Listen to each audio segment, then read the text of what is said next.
بسم اللہ الرحمن الرحیم۔ تمام سامعین اور ناظرین کو میری طرف سے السلام علیکم۔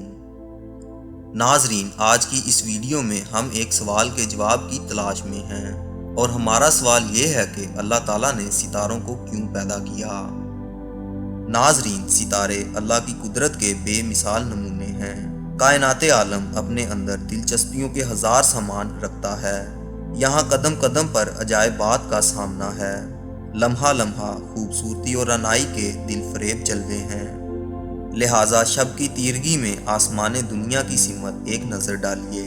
آپ دیکھیں گے کہ ایک چمکتا دھمکتا مسکراتا مہتاب اپنی خنک کرنوں سے عالم پر نورانی چادر تانے ہوئے ہے، اور مہتاب کے ارد گرد ستاروں کا جھرمٹ اپنی جلوہ آرائی میں مگن ہے۔ ناظرین، سنا ہے کہ انسان آسمان کی خوش منظری سے کبھی سیراب نہیں ہوتا، اور ہو بھی کیسے؟ بھلا کس کا جمالیاتی ذوق اس قدر سطحی ہوگا کہ ماہ و انجم کی دل فریبی اور دلکشی سے اس کا من بھر جائے؟ جس کا جمالیاتی ذوق افق پر پرواز کرے، وہ کبھی بھی ستاروں سے اپنا دامن ذوق آزاد نہیں کر سکتا۔ بلا شبہ یہ ستارے قدرت کی اعلیٰ اور بے مثال کاریگری کے مظہر ہیں، صنائع عالم کی شاہکاری اور حسن تخلیق کے بے نظیر نمونے ہیں۔ لیکن کبھی آپ کے آبگینہ خیال میں یہ بات آئی ہے کہ آخر ان ستاروں کی تخلیق کے پس پردہ کیسی حکمتیں پنہاں ہیں؟ آئیے ہم یہ سوال اس ذات کے دربار میں کرتے ہیں جس کے لفظ کن سے یہ ستارے معرض وجود میں آئے ہیں۔ یقیناً کسی مصنوع کی حکمت اس کے سانے سے بہتر کوئی بیان نہیں کر سکتا۔ لہٰذا ہم اس سانے کے کلام قرآن کی اوراق گردانی کریں گے اور دیکھیں گے کہ آخر فاطر ہستی ستاروں کی تخلیق کے متعلق کیا فرماتا ہے۔ ناظرین، اس سے پہلے یہ جان لیں کہ تمام ستاروں کا حجم یکساں نہیں ہوتا، اور نہ ہی وہ سب زمین سے ایک متعین مسافت پر واقع ہوتے ہیں، بلکہ ان کا سائز و حجم ایک دوسرے سے مختلف ہوتا ہے، اور زمین سے ان کی مسافت بھی ایک دوسرے سے مختلف ہوتی ہے۔ بعض ستارے متحرک ہوتے ہیں، یعنی وہ گردش کرتے رہتے ہیں، اور بعض ثابت و ساکن ہوتے ہیں۔ بعض ستاروں کا حجم سورج سے بھی بڑا ہوتا ہے، اور سورج سے بہت زیادہ مسافت پر واقع ہونے کی بنا پر بہت چھوٹے نظر آتے ہیں۔ ناظرین، اللہ تعالیٰ نے قرآن کریم میں ستاروں کے متعلق 3 باتیں ارشاد فرمائی ہیں۔ پہلی بات، آسمان کی زینت و خوبصورتی۔ دوسری بات، شیطان کو ستاروں کے ذریعے مارنا۔ اور تیسری بات، لوگوں کا ستاروں کے ذریعے راستہ معلوم کرنا۔ ہم ان تینوں باتوں کو اب دلیل سے بیان کرتے ہیں۔ سب سے پہلے بات کرتے ہیں آسمان کی زینت و خوبصورتی کی۔ ناظرین، قرآن کریم میں حق تعالیٰ نے ارشاد فرمایا ہے، جس کا ترجمہ کچھ یوں ہے: اور بے شک ہم نے آسمانوں میں برج بنائے اور اس کو دیکھنے والوں کے لیے مزین کر دیا۔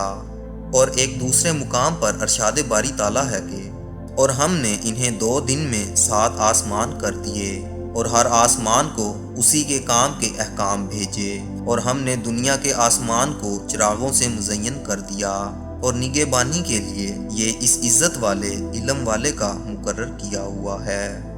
ناظرین، ان دونوں آیتوں سے یہ بات معلوم ہوتی ہے، اللہ پاک نے ستاروں کو پیدا کیا تاکہ وہ آسمان کی زینت بن سکیں۔ جس طرح کسی خوبصورت محل کو کمکموں سے مزین کر دیا جاتا ہے، اسی طرح آسمان کی تعظیم کے لیے اللہ پاک نے ستاروں کو پیدا کیا ہے۔ ناظرین، اب بات کرتے ہیں شیطان کو ستاروں کے ذریعے مارنے کی۔ اللہ تعالیٰ نے قرآن کریم میں ارشاد فرمایا ہے کہ بے شک ہم نے آسمان دنیا کو ستاروں سے مزین کیا، اور ہر سرکش شیطان سے حفاظت کے لیے وہ عالم بالا کی طرف کان نہیں لگا سکتے، اور ہر طرف سے ان پر مار پھینک ہوتی ہے بھگانے کے لیے، اور ان کے لیے ہمیشہ کا عذاب ہے، مگر جو ایک آدھ بار اچک لے چلا تو روشن انگارہ اس کے پیچھے لگ گیا۔ ناظرین، ابن خطیب رحمۃ اللہ علیہ ان آیات کی ذیل میں فرماتے ہیں کہ شیاطین نبی کریم صلی اللہ علیہ وآلہ وسلم کی بعثت سے قبل عالم بالا کی باتوں کو چوری چھپ کے سن لیا کرتے اور نجومیوں کو بتاتے تھے، پھر نجومی ان باتوں کے ذریعے لوگوں کے ایمان و عقیدے کو خراب کرتے تھے۔ پھر جب حضور اکرم صلی اللہ علیہ وآلہ وسلم کی بعثت ہوئی تو شیاطین کو سننے سے روک دیا گیا۔ اب اگر کوئی شیطان چوری چھپ کے سننے کی کوشش کرتا ہے تو ستاروں کے ذریعے اسے مارا جاتا ہے، جس کی وجہ سے وہ جل جاتا ہے۔ ناظرین، معلوم ہوا کہ ستاروں کی تخلیق کا ایک مقصد شیطان کو مارنا ہے تاکہ وہ عالم بالا کی باتیں نہ سن سکے۔ ناظرین، اب بات کرتے ہیں ستاروں کے ذریعے راستہ معلوم کرنے کی۔ زمانہ قدیم میں گوگل میپ جیسی سہولتیں میسر نہ تھیں۔ لوگ ستاروں کے ذریعے اپنی منزل کا پتہ لگایا کرتے تھے۔ چنانچہ ارشاد باری تعالیٰ ہے کہ اور وہی ہے جس نے تمہارے لیے ستارے بنائے تاکہ تم ان کے ذریعے خشکی اور سمندر کی تاریکیوں میں راستے پاؤ۔ بے شک ہم نے علم والوں کے لیے تفصیل سے نشانیاں بیان کر دیں۔